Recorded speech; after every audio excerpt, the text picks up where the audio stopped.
Hello friends, welcome to my YouTube channel. Friends, today I am discussing some important question related to NT NET and gate.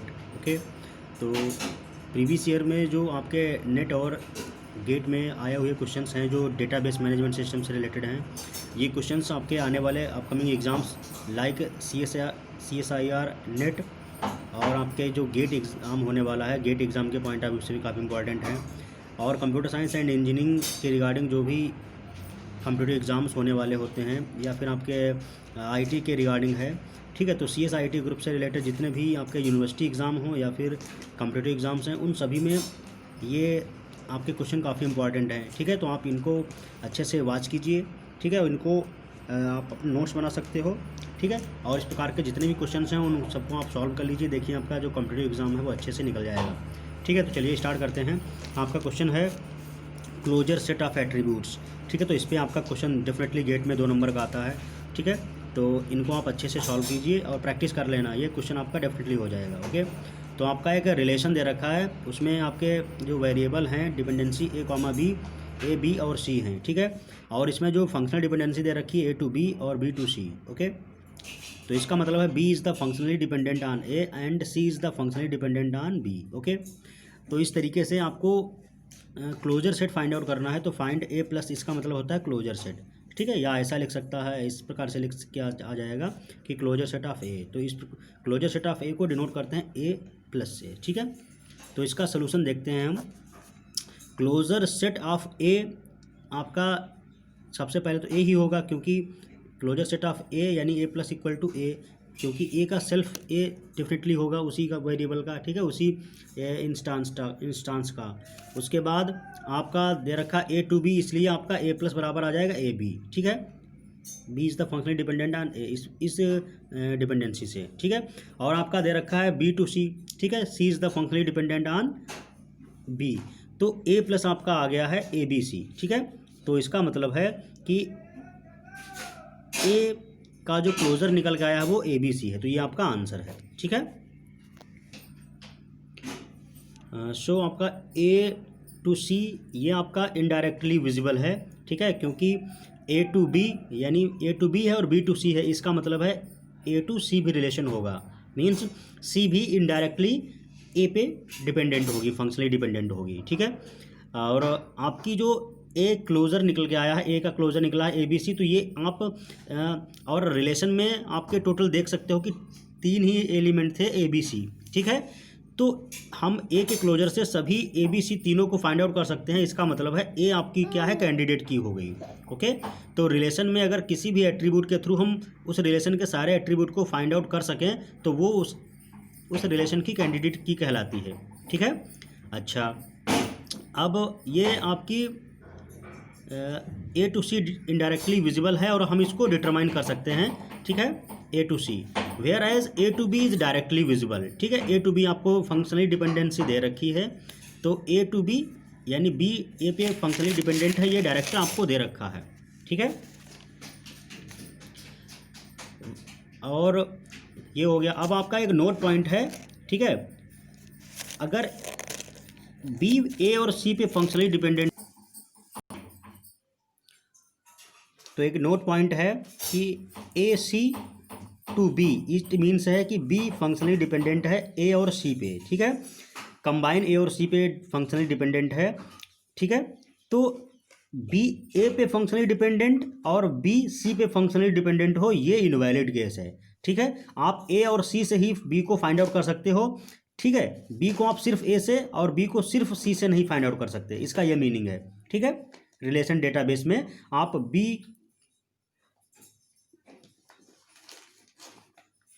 C से A को find out नहीं कर सकते और A से भी B को फाइंड आउट नहीं कर सकते एट्रीब्यूट को. अब जब आपके A और C दोनों मिक्स होंगे तभी आप B को फाइंड आउट कर सकते हो, इसका ये मीनिंग है, ठीक है. तो ये इनवैलिड है. ओके, नेक्स्ट आपका केस इस प्रकार का देखिए. बी सी डी ई आपकी जो है वो फंक्शनली डिपेंडेंट है ए पे। इसका मीनिंग है कि आपका जो बी है वो ए पे फंक्शनली डिपेंडेंट है, सी जो है वो भी ए पे डिपेंडेंट है फंक्शनली, और डी वो भी ए पे फंक्शनली डिपेंडेंट है, और ई वो भी आपका ए पे फंक्शनली डिपेंडेंट है। इसका मीनिंग ये है कि आप ए एट्रीब्यूट के through B C D and E सभी को फाइंड आउट कर सकते हो रिलेशनल डेटाबेस में।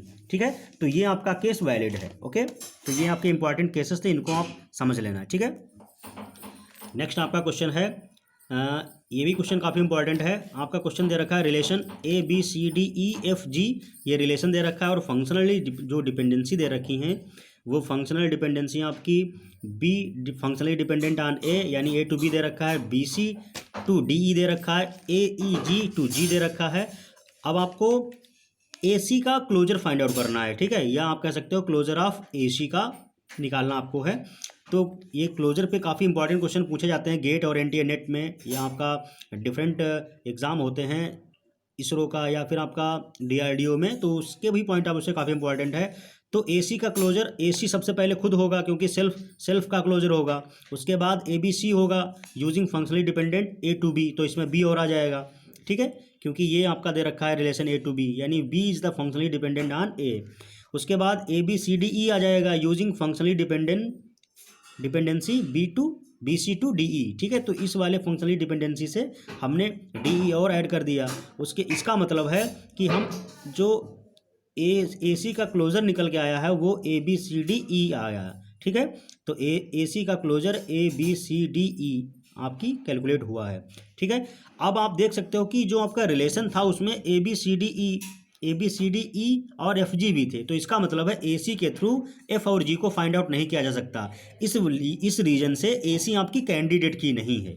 ठीक है, मीन्स ए सी का क्लोजर, ए सी से आप सभी एट्रीब्यूट्स को फाइंड आउट नहीं कर सकते। That's why we can say A C is not a candidate key in the relation R. Okay, next आपका क्वेश्चन है, आर दे रखा है relation A B C D E, और आपकी जो फंक्शनली डिपेंडेंसी दे रखी है फंक्शनल डिपेंडेंसी वो ए टू बी सी दे रखा है, C D to E, B to D और ई टू ए, ये फंक्शनल आपकी डिपेंडेंसी दे रखी हैं। You have to calculate closure of B. ठीक है, क्लोजर ऑफ बी को निकालना है तो आप इस प्रकार से लिख सकते हो बी प्लस। ठीक है, तो सोल्यूशन आइए हम देखते हैं इसका। तो बी प्लस यानी बी का क्लोजर सेल्फ बी होगा सबसे पहले। ठीक है, क्योंकि self closure using B to B.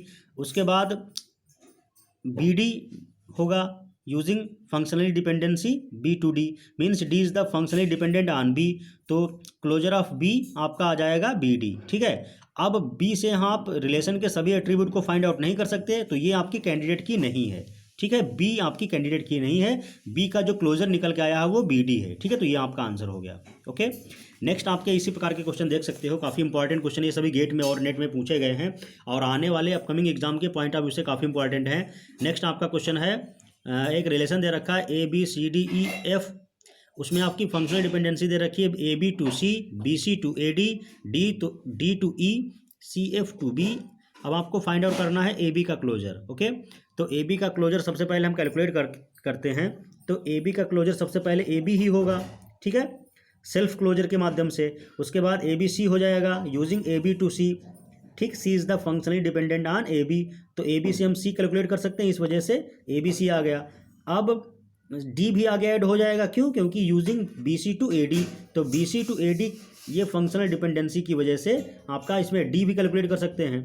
उसके बाद ई भी कैलकुलेट कर सकते हैं यूजिंग डी टू ई। ठीक है, तो इसका मतलब है ए बी का जो क्लोजर निकल के आया है वो ए बी सी डी ई निकल के आया है। ठीक है, अब हम देखेंगे क्या रिलेशन में ए बी सी डी ई के अलावा कोई एट्रीब्यूट थे, तो आप रिलेशन में देख सकते हो ए बी सी डी ई के अलावा एफ भी था, इस वजह से तो इसका मतलब है कि ए बी के माध्यम से हम एफ को कैलकुलेट नहीं कर सकते। इसका मीनिंग ये है कि ए बी के थ्रू रिलेशन में जितने भी एट्रीब्यूट थे उन सभी को हम फाइंड आउट नहीं कर सकते। इस वजह से that's why A B is not a candidate key. Okay, candidate key वही की होगी जिसका क्लोजर रिलेशन के सभी एट्रीब्यूट को फाइंड आउट कर लेगा। ठीक है, ये काफ़ी इंपॉर्टेंट नोट पॉइंट है, आप याद रखना कि कैंडिडेट की के माध्यम से रिलेशन के जितने भी एट्रीब्यूट्स हैं उन सभी को फाइंड आउट किया जा सकता है। ठीक है, नेक्स्ट आपका क्वेश्चन है, ये गेट में पूछा गया है क्वेश्चन। रिलेशन आपका दे रखा है A B C D E F G and H, और आपकी फंक्शनल डिपेंडेंसी दे रखी है A to B C, C D to E to C, D to A E H और A B H to B D and D H to B C. तो ये आपकी functional dependency दे रखी हैं। अब आपसे पूछा जा रहा है if B C D tends to H, यानी B C D to H, it means H is the functional dependent to B C D is valid और नॉट। तो आपसे पूछा जा रहा है, क्वेश्चन डिफरेंट प्रकार का है। आपसे पूछा जा रहा है कि क्या एच बी सी डी से फाइंड आउट किया जा सकता है।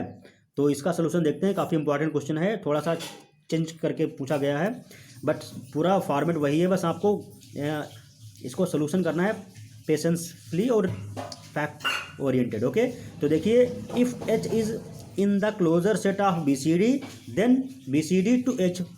अगर आपका जो एच है वो closure of B C D में होगा तो हम बी सी डी से एच को फाइंड आउट कर सकते हैं। ठीक है, ये लॉजिक लगाएंगे। फंक्शनल डिपेंडेंसी वैलिड, तो ये फंक्शनल डिपेंडेंसी वैलिड होगी। तो सबसे पहले हम क्लोजर निकालेंगे बी सी डी का। तो बी सी डी के क्लोजर में बी सी डी पहले होगा सेल्फ क्लोजर की वजह से। उसके बाद डी ई और ऐड हो जाएगा यूजिंग सी डी टू ई, तो ई भी ऐड हो जाएगा। ठीक है, क्योंकि सी डी से हम ई कैलकुलेट कर लेंगे। उसके बाद एफ भी हम कैलकुलेट कर सकते हैं using functional dependency E to F. ठीक है, तो B C D E F हो जाएगा। ठीक, उसके बाद नेक्स्ट आपका ए ई एच और आप इसे फाइंड आउट कर सकते हो। ठीक है, तो बी सी डी से आप ए ई एच और फाइंड आउट कर सकते हो using the functional dependency D to A E H. Okay, तो इससे आपका बी सी डी का जो क्लोजर निकल के आया है वो A B C D E H निकल के आया है। ठीक है, तो आप देख सकते हो कि बी सी डी के क्लोजर में एच है। ठीक है, H is in the closure set of B C D. Okay, therefore the dependency functional dependency B C D to H is valid functional dependency. Okay, that's why आपकी ये इसका मतलब है एच फंक्शनली डिपेंडेंट होगा B C D पे। ठीक है, यानी बी सी डी से आप एच को फाइंड आउट कर सकते हो। तो ये आपका आंसर हो गया। ओके, तो इस प्रकार का क्वेश्चन आपसे पूछा जाता है और यूनिवर्सिटी एग्जाम के पॉइंट ऑफ व्यू से भी काफ़ी इंपॉर्टेंट है। ओके, नेक्स्ट आपका क्वेश्चन गेट 2017 पूछा गया है। Relation R has 8 attributes A B C D E F G H fields of are.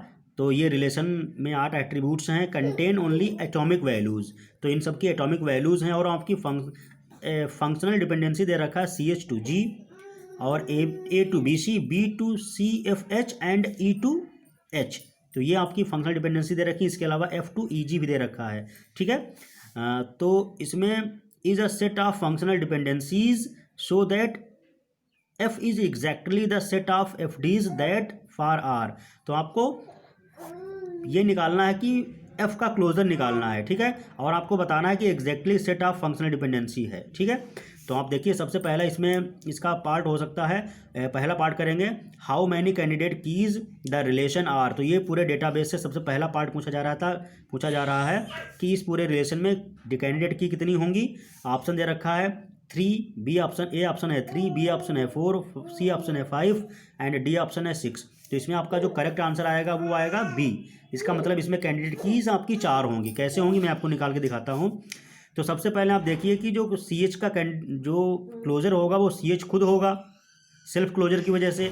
उसके बाद और इसके अलावा कुछ हो नहीं सकता क्योंकि बाकी किसी से डिपेंडेंसी है नहीं। उसके बाद ए का क्लोजर आपका निकल के आएगा A B C E F G H. आप इससे सिर्फ ए से डी नहीं फाइंड आउट कर सकते। ठीक है, तो ए आपका कैंडिडेट की नहीं हुआ। उसके बाद ए डी का आपका क्लोजर आएगा A B C D E F G H. सभी मीन्स आप रिलेशन आर से सभी एट्रीब्यूट्स को फाइंड आउट कर सकते हो ए डी के माध्यम से।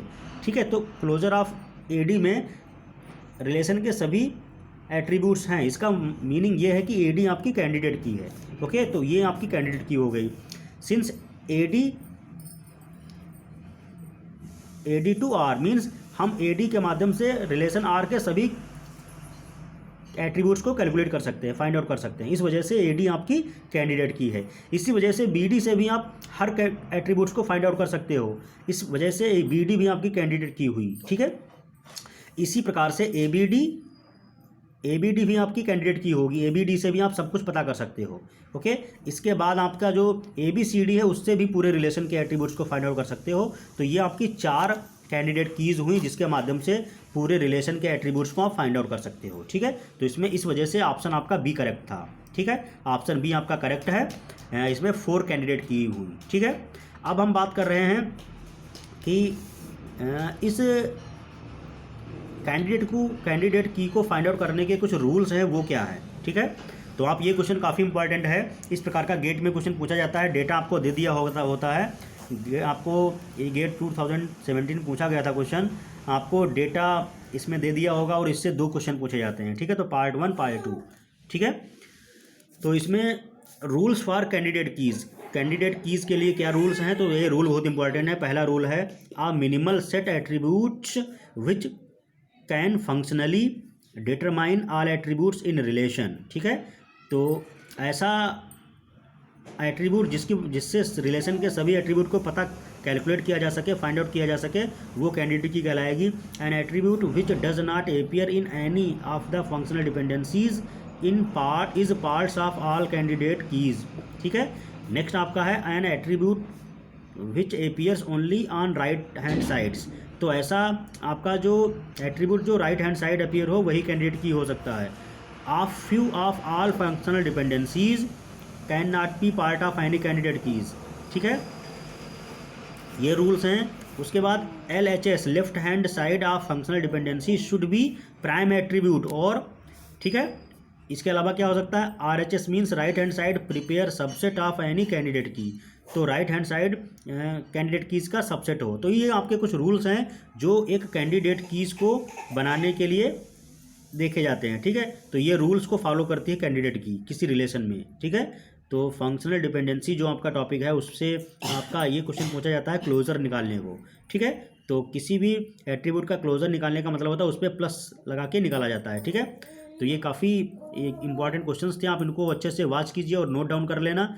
ये आपके अपकमिंग एग्जाम के पॉइंट ऑफ व्यू से काफ़ी इंपॉर्टेंट है। और अपने फ्रेंड्स को शेयर कर देना, क्योंकि जो लोग इसकी प्रिपरेशन कर रहे हो डेटाबेस मैनेजमेंट सिस्टम सब्जेक्ट से काफ़ी न्यूमेरिकल पूछे जाते हैं, तो उनकी प्रिपरेशन अच्छी हो जाए और वो अपना एग्ज़ाम कंप्लीट कर सकें। Okay, thank you.